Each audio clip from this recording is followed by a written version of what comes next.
It's time to get the sawmill fired up again.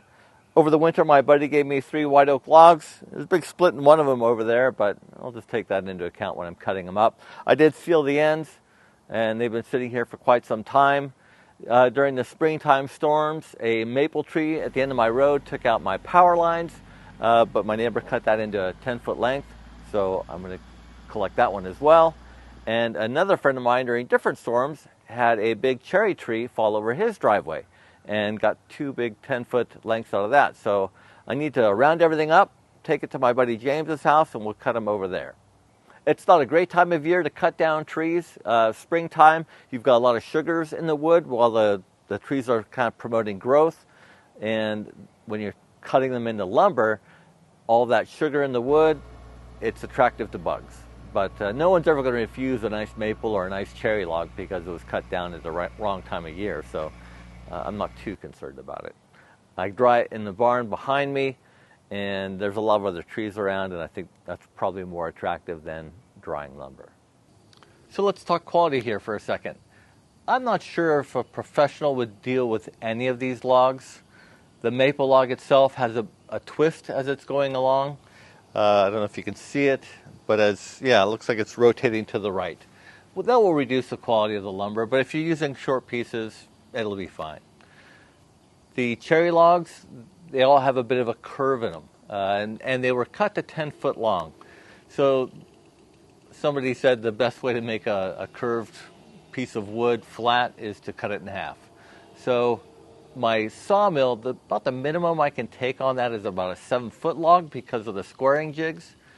So I cut the cherry logs down to 8 foot and then sealed the ends.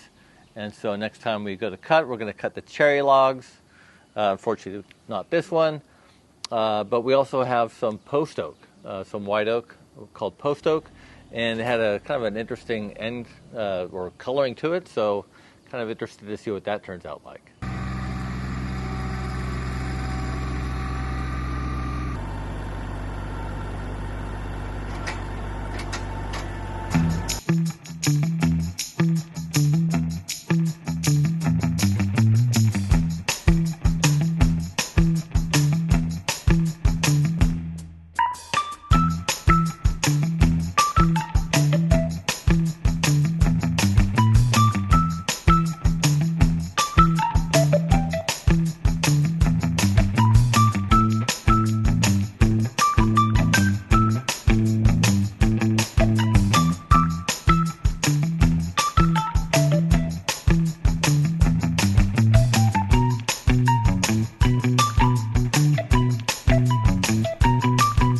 Next up, we got the cherry log. This is one of the biggest cherry logs I've ever put on my mill. You can see I get a little assist here from James in the tractor to get it just rotated a bit. A little bit of water leaking out of it as well. I know there's some big cherry logs around here, but I don't really come across them too often. What I'm doing there with the tape measure is just making sure the pith, or the center of the rings on the tree, on both ends is parallel to the bed of the sawmill. It just makes for better quality lumber. And you have to do that on the first 2 cuts, and then it's business as usual.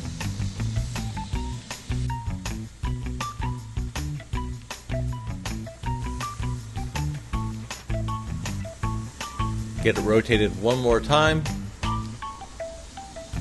and then I'm just going to go through it. I think I cut this at 6/4. You can see you got some carpenter ants running around there and disturb their home.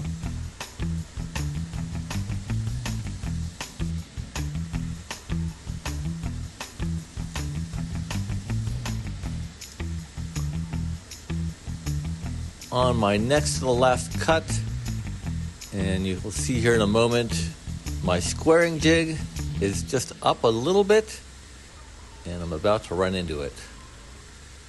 It's a horrible noise. You know exactly what you did as soon as you do it, which means I had to do a blade change on my very last cut of the day. Doesn't take too long though. I don't know why the blades are only between $20 and $30, about half as much it costs for a blade for my bandsaw in my shop, and it's not even half the size. I really like this method of using straps just to pick it up as a Kent, and then I just take it home, and then the next day I'll just wash off the logs and start stacking and stickering. Yesterday we ended up cutting about 5 logs, went till about 12:30, which I didn't want to go too late, didn't want to interfere with my lunch and a nap. So, but this is the last log we cut, and it's cherry, and it's got a big branch coming off of it, and I was quite curious to see if there'd be any curl in it, so it looked kind of nice. So I'm just going to rinse them off, get rid of all that sawdust. The sawdust is the worst thing for the boards when they're drying because it holds the moisture against the board. So the best thing to do is just hose it off. The water I'm putting on it will be gone by the end of today, but it's still going to take about 6-8 months before I put this in the kiln. And the 2 post oaks that we did actually turned out quite nice. They had like an ambrosia look to them. So never seen that before. So I'll keep an eye out for that in the future.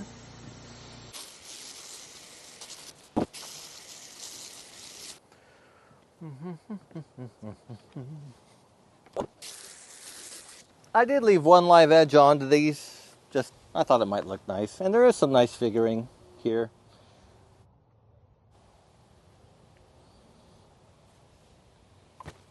We'll see. It's not dry yet. So for the other 2 logs of cherry, and there's 1 log still over there, I cut one of them, the biggest one at 6/4, and then the other one at 4/4. And I had like a stack or a part of the cant left. I turned it up on its side, and I got some quarter sawn cherry out of that, which are these narrow pieces that I've got here. I'm going to get to stacking and stickering now. My barn is pretty empty at the moment, so I just put these in the far corner. These slabs, they were pretty heavy. I think they were between 60 and 80 pounds, just pretty awkward. So I got pretty lazy after I did those, and I waited till my wife got home to do the rest. But I use 3/4 inch stickers. They're about 18 inches apart, and then I just use blocks to weigh them down. I know a lot of people use straps, but I like to set it and forget it, and straps have to be tightened occasionally. It was a pretty good haul, I think, for the day.